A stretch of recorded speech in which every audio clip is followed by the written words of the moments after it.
জয় জয়তে আপোনাসৱৰ চৰণত ভক্তিপূৰ্ণ সেৱা নিবেদন কৰিছোঁ। যিগৰাকী মহান শিক্ষকৰ প্ৰতি শ্ৰদ্ধা জনাই সমগ্ৰ দেশে আজি শিক্ষক দিৱস উদযাপন কৰিছে, সেইগৰাকী বৰেণ্য পণ্ডিত দাৰ্শনিক সৰ্বপল্লী ৰাধাকৃষ্ণন দেৱলৈও মই জয় জয়তে শ্ৰদ্ধা জনাইছোঁ। আৰু আমাৰ সমগ্ৰ মানৱ জাতিৰ যিগৰাকী শিক্ষক, মই তাতোতকৈ অকণমান আগলৈ গৈ ক'ব খুজিছোঁ, মানৱ জাতিৰ শিক্ষকে নহয়, মানৱ জাতিৰ গুৰুকুলৰ শিৰোমণি মহাপুৰুষ শ্ৰীমন্ত শংকৰদেৱলৈও মই মোৰ ভক্তিৰ অৰ্ঘ্য নিবেদন কৰিছোঁ। তাৰ লগে লগে শ্ৰীমন্ত শংকৰদেৱ সংঘৰ দ্বাৰা পৰিচালিত ৫৪খন বিদ্যালয়ৰ মহান শিক্ষাদানৰ সৈতে জড়িত হোৱা প্ৰতিগৰাকী সন্মানীয় শিক্ষাগুৰুলৈও শিক্ষক দিৱসৰ মোৰ সেৱা আৰু শুভেচ্ছা জ্ঞাপন কৰিছোঁ।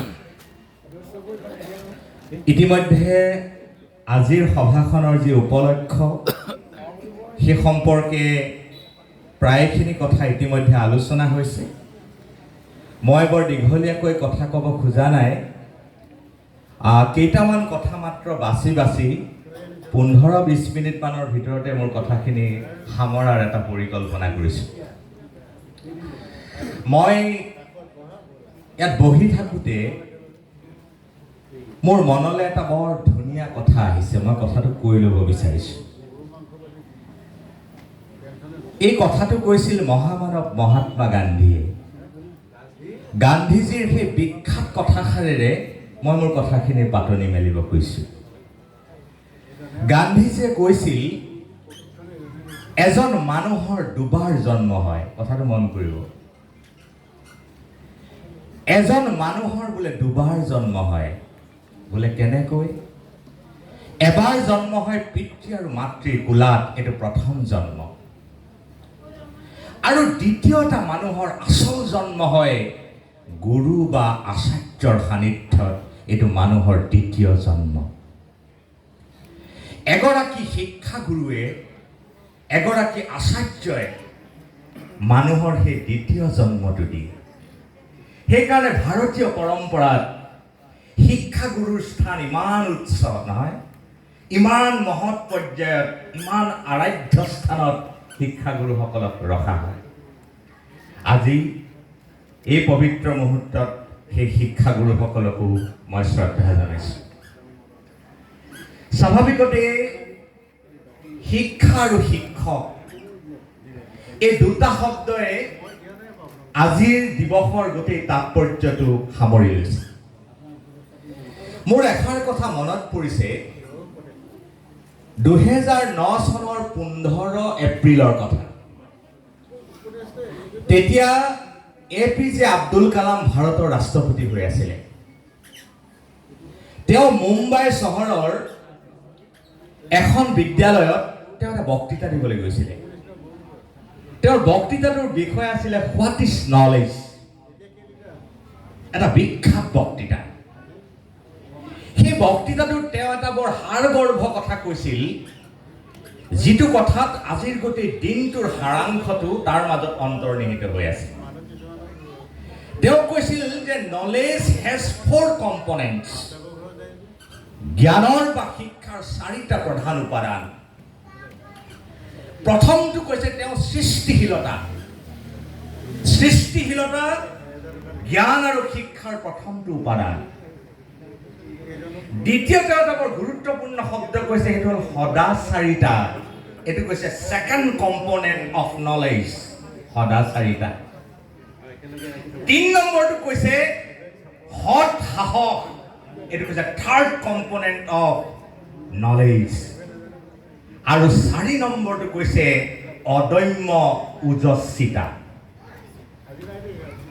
য'ত সৃষ্টিশীলতা থাকে, য'ত সৎ সাহস থাকে, য'ত সদাচাৰিতা থাকে আৰু অদম্য ওজস্বিতা থাকে, সেয়ে পূৰ্ণাংগ শিক্ষা। আৰু তেওঁ কৈছিল যে এজন শিক্ষকে এজন ছাত্ৰৰ চেতনাত যদি সৃষ্টিশীলতা ভৰাই দিব পাৰে, সদাচাৰিতা ভৰাই দিব পাৰে, সৎ সাহস ভৰাই দিব পাৰে আৰু অদম্য ওজস্বিতা যদি প্ৰজ্বলিত কৰি দিব পাৰে, সেই ছাত্ৰ, সেই শিক্ষক, সেই সমাজ কেতিয়াও বিপথে যাব নোৱাৰে। গতিকে সৃষ্টিশীলতা জগাই দিয়াৰ দায়িত্ব শিক্ষকৰ, সৎ সাহস জগাই দিয়াৰ দায়িত্ব শিক্ষকৰ, সদাচাৰিতা ছাত্ৰৰ মাজত জগাই তোলাৰ দায়িত্ব শিক্ষকৰ, অদম্য ওজস্বিতা প্ৰজ্বলিত কৰি দিয়াৰ দায়িত্ব শিক্ষকৰ। সেইকাৰণে বিবেকানন্দই যেতিয়া এখন আধুনিক ভাৰতবৰ্ষৰ কল্পনা কৰিছিলে, তেওঁ তেতিয়া বৰ ধুনীয়া কথা এটা কৈছিলে যে প্ৰকৃত শিক্ষাই 3টা H পেৰেলেলি ডেভেলপমেণ্টৰ কথা কয়। 3টা H। প্ৰথম Hটোৱে কৈছে হেড, মগজুৰ বিকাশ হ'ব লাগিব। তাৰমানে মূৰটো খাই বৈ ডাঙৰ হোৱাটো কথা কোৱা নাই। মগজুৰ ভিতৰৰ বস্তুখিনি, চিন্তা শক্তি, কল্পনা শক্তি, মেধা শক্তি, উদ্ভাৱনী শক্তি, নহয়, এইখিনিৰে সৈতে মগজুৰ বিকাশ, সেইটোক 1 নম্বৰ Hৰ কথা কৈছে। দ্বিতীয় Hটোৱে কৈছে হেণ্ড। হেণ্ড মানে হাতখন শকত কৰাৰ কথা কোৱা নাই। হেণ্ড ডেভেলপমেণ্ট মানে কৰ্ম শক্তি, সৃষ্টি কৰিব পৰা শক্তি, কৰ্ম দক্ষতা, যিটোক স্কিল ডেভেলপমেণ্ট বুলি কৈছে এতিয়া NEP, একদম বাধ্যতামূলক কৰিছে। আৰু 3 নম্বৰ Hটোৱে কৈছে হাৰ্ট। গতিকে হেড, হেণ্ড এণ্ড হাৰ্ট, 3টা বস্তুৰ যেতিয়া পেৰেলেল এণ্ড ছাষ্টেইনেবল ডেভেলপ, সন্তুলিত আৰু সমতাপূৰ্ণ বিকাশ হ'ব, বিবেকানন্দই কৈছে প্ৰকৃত মানুহৰ জন্ম হ'ব আৰু প্ৰকৃত আমি কল্পনা কৰা আধুনিক ভাৰতবৰ্ষখন জন্ম হ'ব।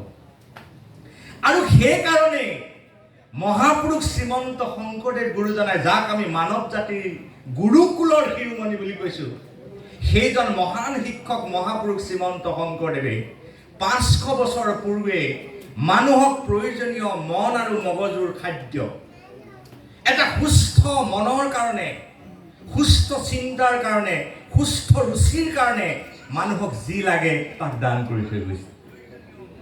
মহাপুৰুষ শংকৰদেৱৰ গোটেই আদৰ্শটো যদি বিশ্লেষণ কৰে, মানুহ এজনৰ আটাইকেইটা প্ৰয়োজন। কোৱা হৈছে যে মানুহক ভালকৈ জীয়াই থাকিবলৈ 3 বিধ বোলে আহাৰ লাগে। এবিধ উদৰৰ, ইতিমধ্যে সময় হৈছে, নহয় সময়টো হৈছে আৰু ভোজনালয় খুলিব হৈ গৈছে। উদৰৰ আহাৰ লাগে, কাৰণ আমি সভা ঘৰটোত গৈ ভোজনালয়টো ডাঙৰ কৰিবলগীয়া হয়। জীয়াই থাকিবৰ কাৰণে উদৰৰ আহাৰ লাগিব, এইটো 1 নম্বৰ আহাৰ। দ্বিতীয় এবিধ আহাৰ ফুড ফৰ মাইণ্ড, মনৰ কাৰণে। আৰু 3 নম্বৰটো কৈছে ফুড ফৰ সোল, আত্মাৰ কাৰণে আহাৰ। এতিয়া শিক্ষা ব্যৱস্থাৰ আটাইতকৈ যিটো বিড়ম্বনা, সেইটো কি?